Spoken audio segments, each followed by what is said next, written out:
하나님의 말씀은 신명기 3장 1절에서 11절까지의 말씀입니다. 세번역 성경으로 말씀 함께 공독하도록 하겠습니다. 그 다음에 우리는 방향을 바꾸어서 바산길로 올라갔습니다. 그러나 바산왕 옥이 우리를 맞아 싸우려고 자기의 군대를 모두 거느리고 에드레이로 나왔습니다. 그때 주님께서 나에게 말씀하시기를 그를 두려워하지 말아라.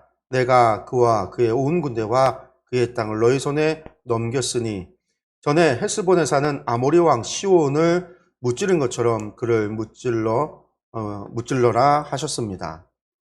주 우리의 하나님은 바산 왕 옥과 그의 백성을 모두 우리 손에 넘겨 주셨으므로 우리는 그들을 한 사람도 남김없이 쳐 죽였습니다. 그때 우리는 그의 성읍을 하나도 남김없이 다 점령하였는데 바산 왕국의 옥이 다스린 아르곱 전 지역의 성읍은 60개나 되었습니다. 이 성읍은 모두 높은 성벽과 성문과 빗장으로 방비되어 있었습니다. 그리고 그 밖에 성벽이 없는 마을들도 많았습니다. 우리는 헤스본 왕 시온에게 한 것처럼 그들을 전멸시키고 모든 성읍에서 남자, 여자, 어린아이 할 것 없이 전멸시켰습니다. 그러나 성읍에서 노획한 모든 집 짐승과 물건들은 우리의 전리품으로 삼았습니다. 그때 우리는 요단강 동쪽 아르논 개울가에서 헤르몬 산까지의 땅을 두 아모리 왕의 손에서 빼앗았습니다. 시돈 사람들은 헤르몬 산을 시련이라고 하였고 아모리 사람들은 스넬이라고 하였다.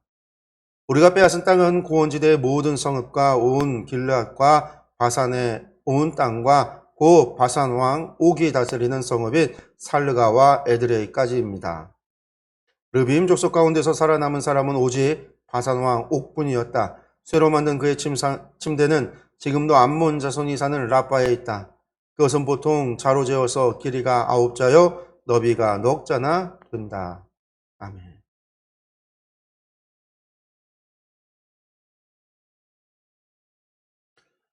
우리가 오전에 함께 나누었던 신명기 3장의 말씀입니다. 우리는 나눠드린 또 유인물을 함께 보시면서 오늘 이 시간에 말씀 함께 좀 다시 한번 생각해 보려고 하는데요. 우리는 모두 죄인입니다라는 제목으로 오늘 말씀 생각해 보려고 합니다.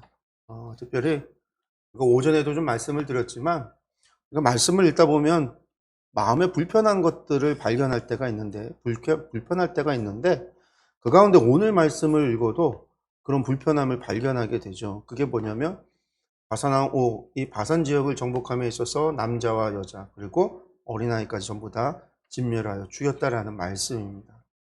어린아이가 무슨 죄가 있어서 죽였을까? 라고 하는 거죠. 이런 부분이 우리가 말씀을 읽다 보면 그런 이제 불편한 마음의 아쉬움을 느끼는 불편함을 느끼는 본문이에요. 이건 이제 이 신명기에만 나오는 말씀이 아니죠. 노아의 홍수 사건을 읽어도 그때 노아의 가족들 외에는 전부 다 홍수의 심판을 당하는데 거기에는 분명히 갓난아기, 젖도 띄지 않은 그런 어린아이들도 포함이 되어져 있을 텐데 그 아이가 무슨 잘못이 있을까? 임신한 어미들도 있을 텐데 그 어머니의 뱃속에 있는 아이는 무슨 잘못을 했을까? 뭐 이런 등등의 이야기들.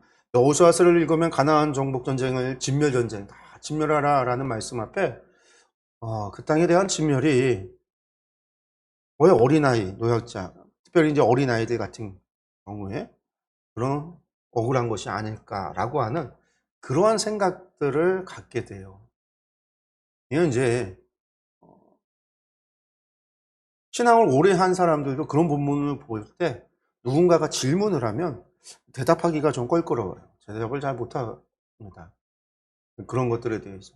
그러면 그런 하나님이 사랑의 하나님이라고 이야기할 수 있을까? 어떻게 그런 어린아이들까지 다 진멸하라고 이야기하시는 하나님. 도대체 그 어린아이가 무슨 죄가 있어서, 무슨 잘못이 있어서. 그런데 이런 문제 앞에서 우리가 대답할 수 있는 게 우리는 죄인이다 라고 하는 거죠. 우리가 죄인이다. 우리가 타락했기 때문에 전적인 타락을 통해서 우리 모두는 죄인이다 라고 하는 거예요. 뭐 유교에서 우리 중국 유교에서 얘기했던 성선설이냐 선악설이냐 사람은 날 때부터 선하다 혹은 사람은 날 때부터 악하다 라고 하는 성선설 선악설과 같이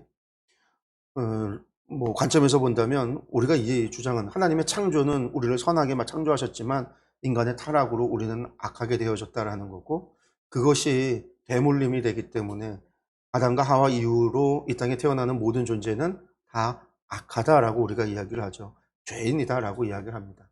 우리가 그렇게 이야기하지만, 우리가 그렇게 이야기하면서도 이런 갓난아기, 그런 어린아이들, 도대체 무슨 죄가 있을까? 이런 거에 대한 불편함, 질문, 그런 것이 나와요. 오늘 말씀도 이 말씀 안에 그런 것들이 존재한다라는 거죠. 그렇기 때문에 우리가 죄인이다라고 하는 사실을 좀 정확하게 인식할 필요가 있다라고 하는 거죠. 여러분들은 여러분들을 죄인이라고 생각을 하십니까? 어느 정도의 죄인이라고 생각하죠? 죄인이라고 생각한다면 지금 당장 죽어도 불평 불만할 수 없는 그런 죄인이라고 생각하세요? 아니면 그냥 어느 정도는 죄인이지만 그래도 경중이 있다라고 생각을 하세요? 유영철 같은 그런 악한 사이코패스와 같은 그런 연쇄 살인마, 그런 사람들과 우리 자신을 비교해 본다면 죄의 경중이 얼마나 그쪽이 훨씬 무겁다고 생각을 하겠죠. 히틀러 같은, 지금 요즘은 이제 러시아의 푸틴이 이제 전쟁을 해서 푸틴이 이제 악의 근원, 그렇게 이야기를 하잖아요. 악. 그럼 푸틴의 죄만큼 나의 죄, 히틀러의 죄와 나의 죄,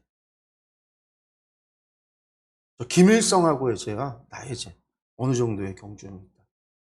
믿지 않는 사람들한테 물어보면요, 자신 죄 없다고 그럴 거예요. 아마 비교도 안 될 수 없죠. 거기들은 죽어 마땅한 것들이고 나는 그 정도는 아니다라고 생각하고.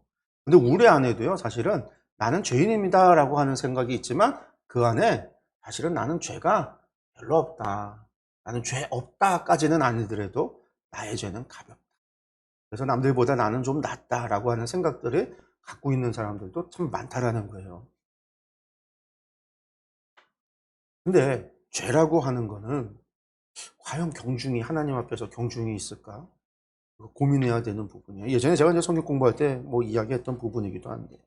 근데 오늘 말씀을 다시 한번 볼까요? 다시 한번. 오늘 말씀 보면 이스라엘이 바산을 정복하는 이야기가 오늘 3장 1절에서 11절까지의 말씀입니다. 바산을 정복하는데, 바산을 정복하는 일이 사실은 하나님께서 명령하셔서 이루어진 것 같지는 않아요.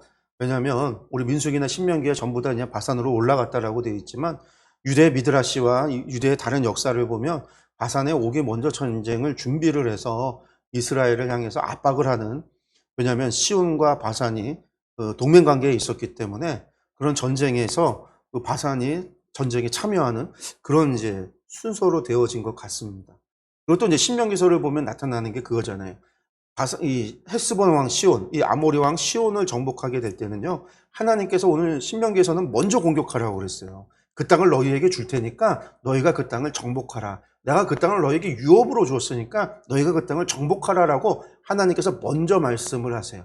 하나님이 그렇게 말씀했는데도 불구하고 모세는 어떻게 하냐면 사절단을 보내서 시온 왕에게 우리에게 길을 좀 열어주면 우리 당신들과 싸우지 않을 거고, 우리 길을 열어주면 우리가 그 길을 통해서 그냥 요단강만 건너갈게. 그리고 가는 길에 우리가 너희에게 음식을 먹으면 다 돈 주고 먹을 거고, 물이 필요하면 물도 돈을 주고 사 먹을 테니까 우리 뒤에 에돔 족속, 모압 족속 지나올 때 다 그렇게 지나왔어. 그들과 싸우지 않고 왔으니까 당신도 우리랑 적대하지 말고 싸우지 말고 우리에게 길만 열어줘. 우리 지나갈게. 하나님께서 그 땅을 정복하라고 얘기했는데도 불구하고 사절단을 보내서 그렇게 얘기했단 말이에요. 그러고 났는데 아모리 왕 시온이 그것을 갖다 거부하고 군대를 이끌어서 그들의 길을 가로막고 전쟁을 벌이게 되죠. 그래서 전쟁이 일어나고 그들을 정복하게 됩니다. 근데 바산 같은 경우는요, 하나님께서 그 땅을 너희의 유업으로 주겠다라는 말씀을 안 하세요. 그 얘기는 그 땅을 너희가 갈 땅이다가 아니라는 거죠. 2장 마지막 절에 오전에도 우리가 보았던 말씀이지만 하나님께서 명하지 않은 땅은 이스라엘 사람이 밟지도 않았다라고 2장의 결론이 그거였어요. 하나님이 명하신 땅은 가지도 않았다고요. 가까이 가지도 않았다고. 그 땅 밟지도 않았다고. 이스라엘이 아모리 왕 시온을 정복함에 있어서 하나님의 처음에는 사절단 보내며 그렇게 하나님 말씀대로 순종하지 않았지만 전쟁 이후에는요, 하나님의 말씀에 철저하게 순종을 했다라는 거죠. 그러니까 바산에 대한 땅은 정복하라고 주시지 않고 유업으로 주지 않았다라고 한다면 갈 땅이 아니라는 거예요.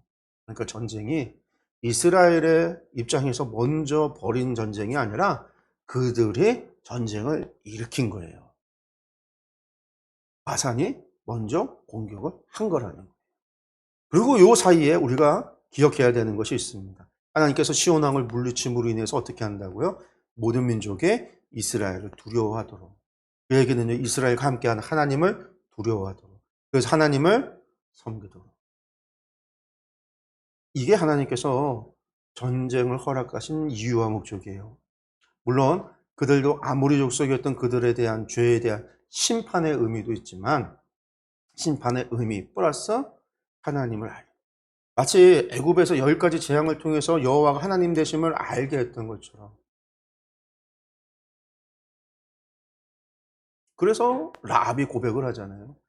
너희의 여호와 하나님께서 애굽에서 행할 일과 광야에서 행한 일과 시온과 옥에게 행한 일을 우리가 들었나니 너희의 여호와 하나님은, 이스라엘의 여호와 하나님은 상천하지의 하나님이다. 이 개역 한글에서 상천하지의 하나님이다. 개역 개정에서 하늘에서도 땅에서도 여호와 하나님이시다. 이게 라합의 고백이었단 말이에요. 소문을 듣고. 기브온 족속은 그 소문을 듣고 두려워 하나님께 한복, 여호수아를 속여서까지 화친을 맺고 하나님을 섬기는 백성이 되겠다. 그때 하나님께서 그 기브온 백성을요, 받아주셔서 어떻게 레위인들처럼 하나님의 성막을 섬기고 봉사하는 사람으로 만들었단 말이에요. 하나님의 소유로 삼았다. 이스라엘 백성의 노예로 준 게 아니라 하나님의 소유로 삼았단 말이에요. 그러니까 시온 왕과의 전쟁에서 이스라엘의 승리, 그리고 또 제가 이제 미드라시 얘기를 했지만 시온 왕도 거인이었기 때문에 이스라엘이 그를 죽이고 그 땅을 정복한 것이 주변 민족들은 차마 믿을 수 없는 그러한 소식이었다. 왜 그러냐면 시온 왕은요, 이 아모리 족속들, 이 사람들은 원래 요단 서편에 있었던 사람들이에요. 요단 서편에 있었던 그 사람들이 강을 건너와서 그 아모리 족속의 일부가 강을 건너와서 요단 동편 지역에 이 모압 평지 그리고 야복강 너머의 길르앗까지 이르는 그 지역을 그들이 정복을 해서 나라를 세워서 왕이 된 사람이 시온이에요. 그러니까 이 사람은 정복군주였던, 정복해서 땅을 정복했던 사람이니까 전쟁을 얼마나 잘했겠어요. 전쟁에 능했던 사람이고, 그 사람은 또 거인족이었다고, 거인 중에 거인, 용사 중에 용사였다라고 했으니까 얼마나 싸움을 잘했겠어요. 그러니 그를 물리친, 그를 죽인, 그 땅을 정복한 이스라엘은 주변 민족에게는 두려움의 대상이 될 수밖에 없는, 그렇게 소문이 나고 그렇게 알려지고 두려움의 대상이 될 수밖에, 하나님께서 말씀하신 그대로 될 수밖에 없는데 바산의 옥은 그럼에도 불구하고 전쟁에 나섰다라는 거죠. 그 책임은 누구에게 있느냐? 바산은 옥의 선택이었다. 그가 바산에 있는 모든 군대, 모든 남성의 군대를 이끌고 쳐들어왔을 때, 전쟁을 일으켰을 때, 그가 에드레이에 진을 쳤을 때 그 전쟁에 참여했던 모든 이들의 책임인 거예요. 그리고 하나님께서 그 땅을 그가 대적했을 때 이스라엘의 손에 넘겨주는 거죠. 그 땅을 정복하도록 한다. 그러고 나서 이제 오늘 말씀에 나오는 이야기는요, 사실은 모세가 이 설교를 하는 것. 그래서 이 설교를 보면 민수기하고 조금 다른 게 뭐냐면 그 땅 정복했던 땅에 대한 이야기를 많이 해요. 바산 옥을 정복했는데 그곳이 어디냐, 뭐 그 성은 어떠냐라고 이야기할 때 5절 같은 경우에 그렇잖아요. 막 그 성은 모두 높은 성벽으로 되어져 있고 성문과 빗장으로 방비되어져 있다. 이 말씀들을 읽어 나가면은요, 오늘 11절, 사실은 이 아모리 왕 시온과 바산 옥의 정복의 이야기를 들어보면 이 정복했던 대상들은 전부 다 가나안 땅과 같아 보여요. 가나안 땅. 38년 전에 가데스 바네아에서 정탐꾼 보냈을 때 정탐꾼이 와서 했던 고백이 뭐냐면 그 땅은 하나님께서 약속하신 말대로 젖과 꿀이 흐르는 땅이 많은데 거기는요 어때요? 용사들이 살고요, 안악자손이 살고요, 거인 족속이 살고요, 성벽들은요 높고요, 전쟁의 준비가 잘 되어 있고요. 그게 정탐꾼들의 보고였는데 오늘 38년이 지나서 이 요단 동편 지역의 시온 왕과 바산 옥을 정복했는데 이 지역들은 어떤 지역이었느냐? 여기에 봤더니요, 성읍도 많아요. 성벽도 높아요. 문증으로 빗장이 되어져 있어요. 여러분들 거기에는요, 또 누가 살아요? 38년 전에 이 정탐꾼들의 고백에는 안악 자손이 살았지만 여기에는 누가 살아요? 르바임 족속이 살아요. 르바임 족속이나 안악 자손이나 전부 다 거인 족속이에요. 용사들이 전쟁에 능한 사람들이에요. 실제로 옥이 거인이에요. 그 증거가 오늘날에도 라빠에 있는 그 옥의 침상이라고 알려진 그 침상에 있어서 우리가 다 알고 있지 않느냐? 지금 신명기 기록했던 사람들은 모세의 설교에다가 주석을 달아서 해석을 달아서 성경에 첨가를 시켰단 말이에요. 여러분들, 모세가 이 설교를 하면서 민수기의 이야기에서 이런 이야기들을 더 하는 이유가 무엇일까요? 우리가 가서 만나게 되는 그 땅의 사람들, 안악자손 거인들, 우리 이미 봤잖아. 시온, 우리가 다 물리쳤어. 그 가나안 땅에 있는 성읍들, 성벽들, 높은 성벽들과 성읍들, 야, 우리 지금 여기에 다 정복했잖아. 바산에 60개, 60개의 성벽, 성으로 둘러싸여 있는 그 성들 우리 다 정복했어. 별 피해도 없이. 어떻게? 하나님께서 주신다고 약속하신 대로 하나님이 주셨잖아. 우리가 하나님 말씀 믿고 들어가서 그 땅 정복하면 돼. 두려워하지 말어. 나도 두려웠는데 하나님께서 나에게 두려워하지 말라고 하셨어. 지금 너희 두려워하는 너희에게 하나님 오늘 무슨 얘기 하실 것 같니? 두려워하지 말라고 하실 거야. 하나님께서 그 땅을 주신다고 약속하셨으니까 반드시 주실 거야. 오늘 말씀의 설교의 이야기는요. 지금 그러한 모세가 설교를 하고 있는 의도는 이러한 생각을 가지고 이러한 메시지를 전해서 이 출애굽 2세대들에게 이제 가나안을 정복해야 되는 그들에게 그 땅을 진멸해야 되는 그들에게 두려워하지 말고 이미 예행 연습을 다 했으니까 그들이 시온과 옥을 물리쳤던 그대로 가나안 땅도 물리칠 거야. 두려워하지 마. 라고 하는 의도로 오늘의 설교의 말씀을 하고 있는 거죠. 그게 오늘의 말씀이에요. 그런데 오늘의 말씀에 나오는 게 그거라는 거예요. 진멸. 그런데 이건 제가 오전에도 말씀드렸습니다. 질문. 헤렘이라고 하는 진멸 전쟁은 언제나 두 가지 의미예요. 하나는 헌신이고 하나님께 봉헌하는 거죠. 하나님께 봉헌과 헌신이고 다른 하나는 진멸. 하지만 진멸이라고 하는 건 새롭게 한다라는 거예요. 망가진 걸 새롭게 해서 하나님 앞에 드린다라는 거예요. 거룩하게 한다라는 거예요. 그러니까 진멸은 그냥 부셔서 없애는 게 아니라 그것을 새롭게 만들어야 되는 것까지가 진멸이에요. 이스라엘을 향해서 가나안에 진멸 전쟁을 하라라고 하는 이야기. 그러니까 우리가 이 진멸이라고 하는 것에 대한 의미를 정확하게 이해한다면 무조건 죽이고 부시고 없애는 게 목적이 아니라 재봉헌하는 것, 거룩하게 바꾸어서 하나님 앞에 드린다라고 하는 목적이 강한 거죠. 사람을 다 죽이는 게 목적이 아니에요. 그래서 라합도 기브온도 하나님께서 용납하는 거예요. 하나님께서 받아주시는 거예요. 그렇지만 그들이 회개하지 않으면 그 죄의 값을 치러야 돼요. 그런데 이제 이렇게까지 이야기하지만 그걸 결정할 수 없는 어린아이들 너무한 거 아니에요. 근데 여기서 우리가 생각해야 되는 거예요. 뭐냐? 죄인이다라고 하는 의미가 무엇이냐라고 이야기할 때 우리가 죄인이다라고 하는 이야기, 제가 이제 여러 번의 말씀을 드릴 때마다 하는 얘기겠지만 제가 사과나무, 복숭아나무, 배나무 이런 과일나무로 비유를 많이 드려요. 여러분들 사과나무에서는 뭐가 열리죠? 사과가 열리죠. 복숭아나무에서는 복숭아가 열립니다. 배나무에서는 배가 열려요. 우리 성경에서는요, 감람나무에서 감람나무 열매가 열리고요, 무화과 나무에서 무화과 열매가 맺힌다고 그랬어요. 성령의 열매는요, 성령의 나무에서 열리는 거예요. 죄의 나무에서는 죄의 열매가 열리는 거예요.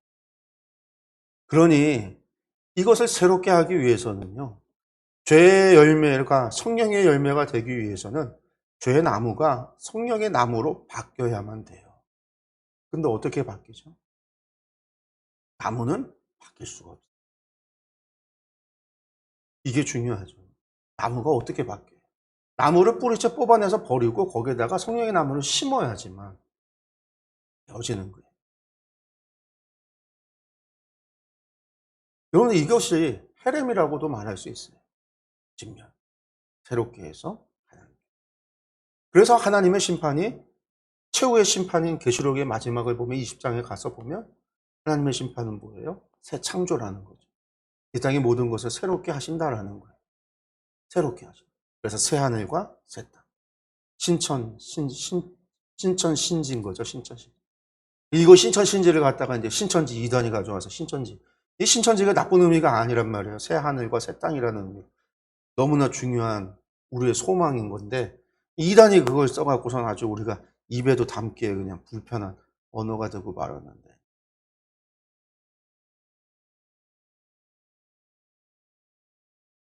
그런데 얼만큼 용납을 할 수 있을까? 여러분들, 저나무에서 나무 열매만 죄만 없앤다면 나무가 남겨 있으면요, 이게 문제가 해결이 되냐면 해결이 안 돼요. 왜? 시간이 지나면 나무는 또다시 열매를 맺으니까.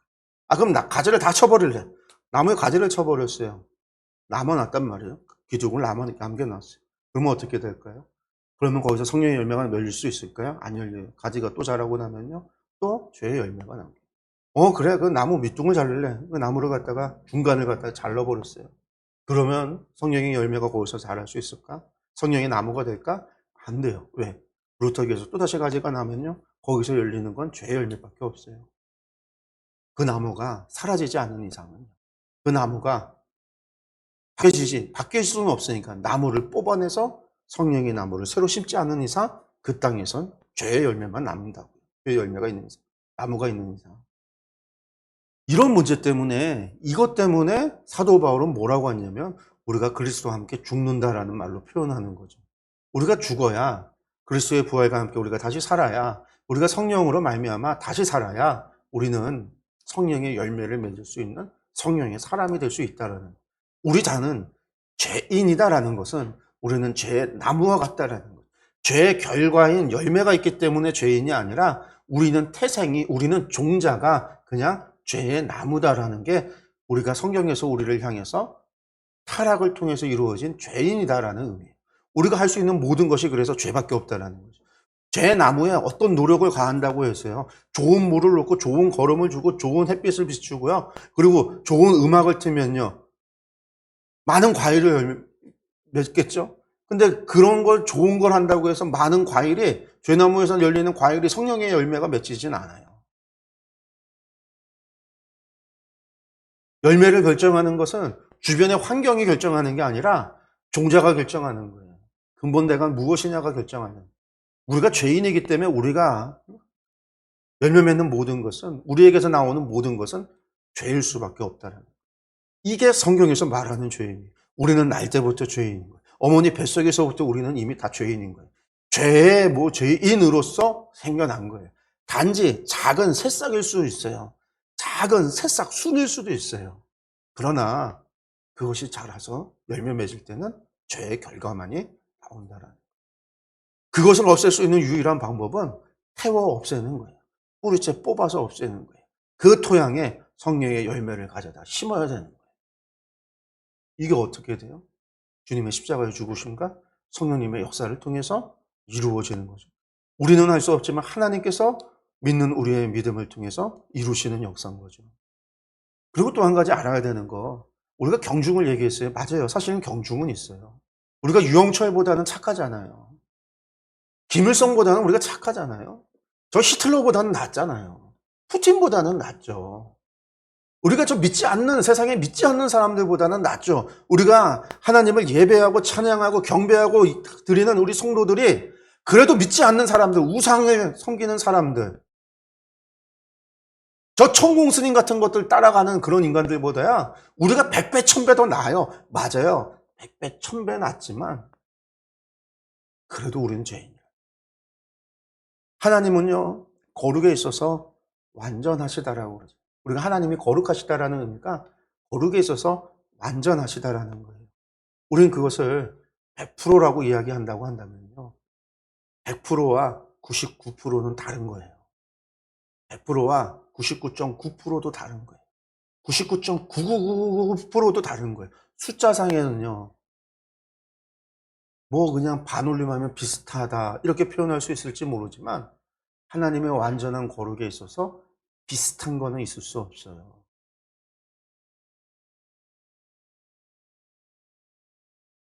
하나님이 계신 곳에, 하나님의 나라에 그것도 다 거룩이 완전해요.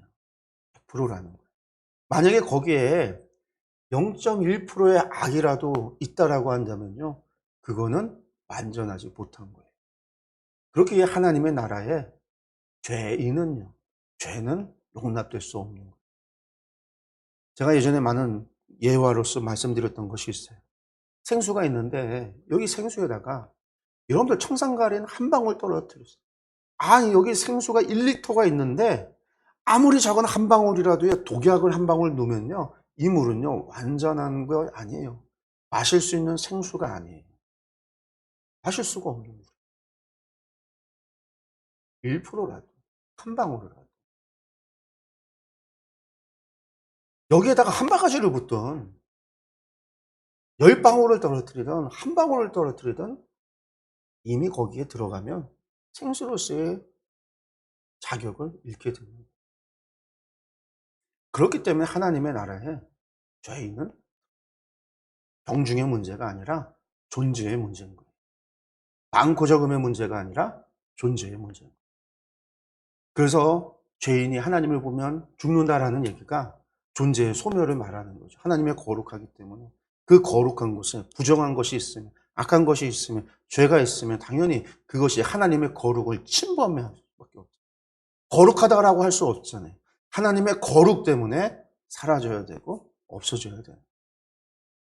아직까지는요, 하나님께서 우리 세상을요 내버려 두시는 거는 하나님이 우리를 사랑하사 우리를 기다리시는 거죠. 우리가 거룩하게 되어지기를, 우리가 회개하기를, 하나님의 백성이 되기를요 참고 또 참고 기다리고 또 기다리는 거죠. 마지막 주님 다시 오실 그날까지 주님 기다리실 거예요. 하나님 참으실 거예요. 그러나 하나님이 정말 주님이 다시 재림하시고 이 땅에 다시 오시는 그날에 이 세상의 악은 소멸되는 거죠. 어린아이를 할지라도, 갓난아기를 할지라도, 어머니의 뱃속에 있다 할지라도 우리의 존재가 죄인이기 때문에, 우리의 존재가 죄이기 때문에, 많고 적고 문제가 아니라 죄라고 하는 문제 때문에. 이렇게 이야기해도 많은 사람들은 이런 이야기를 듣고요, 그래도 갓난아기들, 어린아이들 그런 이야기를 해요. 제가 그러면 그런 얘기를 합니다. 근데 그래도 그래요. 그 갓난아기가 그 생명에 무슨 죄가 있겠어요? 부모가 잘못할 수는 있지만, 그렇지만 부모의 죄를 갖다가 자녀에게 묻지는 않잖아요. 자신의 죄로 말미암아 자기가 책임을 져야 되는 것이지. 그게 또 하나님의 공의, 하나님의 또 사랑이라고 한다면 우리가 또 고민할 수 있는 거죠. 그럴 때는 이제 그런 얘기를 해요. 우리가 기댈 수 있는 거는요, 우리가 알고 있는 우리의 성경의 말씀, 하나님께서 우리에게 계시해 주신 말씀에는요, 그것에 대한 답을 우리에게 주시지는 않아요. 죽은 자들이 어떻게 됩니까? 우리는 몰라요. 카톨릭에서는 연옥이라고 하는 것을 만들어서 중간 단계인 연옥에 가 있대. 그래서 우리가 지금 열심히 기도하고 열심히 저거 하면은요, 연옥에 있는 사람들에게 두 번째 기회가 주어질 수 있다라고 생각을 하는 거죠. 그런 이야기가 왜 나오냐? 성경에 나오는 이야기가 아니에요.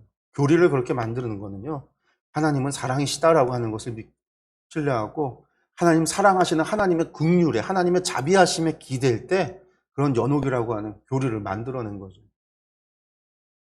제가 연옥이라고 하는 것을 믿는 것은 아니지만 그냥 제가 기대는 거는 하나님의 긍휼을 기대고, 우리가 구할 것은 하나님의 자비하심과 긍휼밖에 없단 말이에요. 그것을 기대할 때 혹시라도 우리의 어린 아이가, 자녀가 위에서 내가 기도하고 내가 하나님의 긍휼에 기댈 수는 있는 거예요. 그 이후에는요, 결정은 하나님께서 하실 일이에요. 이후에 하나님의 새나라 새창조 이후에 하나님께서 어떤 일을 이끌어 가실지 우리는 아무것도 몰라요. 하나님께서 말씀해 주시지 않았기 때문에. 그거에 대한 것은 하나님께서 행하실 일이, 그렇기 때문에 우리는 그것을 그냥 기대는 거고, 그것을 기대고 하나님 앞에 기도하고 간구할 수는 있지만 그렇게 된다라고 말할 수는 없어요. 그래서 하나님의 자비하심을 간구하는 거죠. 그 말씀을 다시 한번 우리가 생각하면서요, 여러분들한테 그러면 다시 한번 질문을 하겠습니다. 하나님, 나는 죄인이다라고 하는 말에 여러분들이 공감한다라고 한다면요. 여러분들의 죄가 정말로 난 지금 당장 죽어도 하나님께서 당장 심판을 통해서 오늘 밤에 나를 불러가신다고 한다 할지라도 하나님 저는 왜 저에게 기회를 주시지 않았네요. 그런 마음을 안 가질 수 있는지.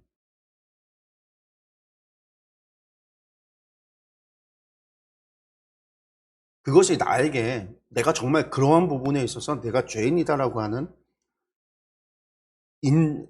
생각을 정말 그런 인지를 하고 있는지에 대해서 여러분들이 한번 고민을 해보시기 바라요. 나는 죄를 안 졌어. 나는 뭐 한 주 살아도 내가 나쁜 사람들 만나는 것도 아니고 죄를 짓는 거 아무것도 없어. 라고 생각이 들고 그런 생각을 하고 있다면 여러분 아마 그러면 내가 죄인이다라고 하는 말을 나는 아직 잘 이해를 못하고 있고 내가 받아들이지 못하고 있구나 라고 생각을 해야 돼요. 나는 거짓말도 안 했고 누군가에게 욕도 안 했고 누군가의 걸 훔치지도 않고 간음하지도 않고 악한 걸 행하지 않았으니까 나는 죄인이 아니야 라고 하는 생각을 나는 죄가 없어. 난 지난 한 주는 참 죄 없이 살았어. 이런 생각들을 여러분들이 가지고 있다면 여러분들은 나는 죄인이다 라고 하는 것에 동의하지 않고 있다라고 하는 것을 여러분들 깨달으셔야 돼요. 내가 지난주에 아무것도 안 했어도 내가 하나님 앞에 나오거나 하나님 앞에 나아갈 때마다 예배하는 자리에 나아갈 때마다 나는 죄인입니다라고 하는 고백이 자연스럽게 나온다라고 한다면 지난 한 주 동안에 내가 하지 않은 것 뿐만이 아니라 행하지 않은 것 그리고 내가 한 주 동안에 하나님과 동행하지 않은 것 하나님에 붙어있지 못했던 것 하나님과 동행하는 삶을 살아가지 못했던 것 그로 말미암아 행했던 나의 말과 언어들 그냥 친구들과 만나서 재미있는 이야기하고 웃고 떠들고 밥 먹고 행했던 모든 것들이 하나님과 연합하지 못하는 삶 속에서 이루어진 그 모든 것이 죄로 여겨진다라고 한다면 나는 죄인이다라고 하는 말에 온전히 인식하고 있는 거예요. 알고 있는 거예요.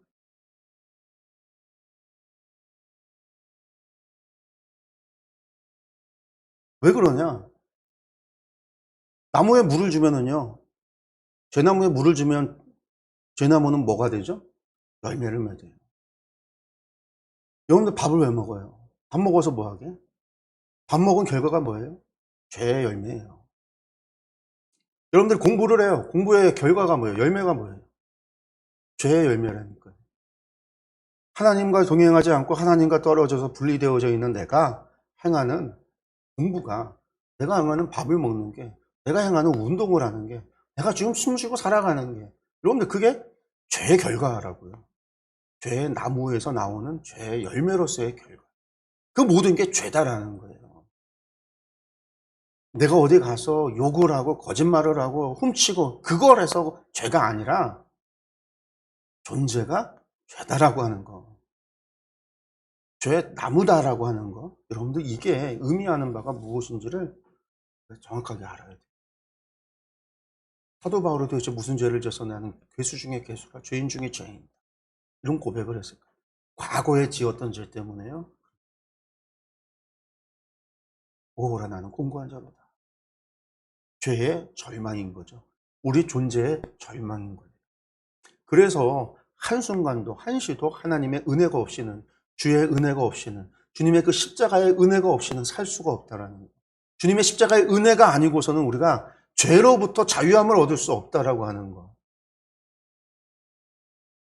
그래서 날마다 주의 십자가를 바라고 그리스도와 동행하기를 바라고 그러한 삶을 살아가기 위해서 애쓰는 나는 죽은 자로 여기고 그리스도로 말미암아 다시 사는 성령의 늑서로 말미암아 내가 다시 사는 인생을 살아가기를 애쓰고 바라고 노력하고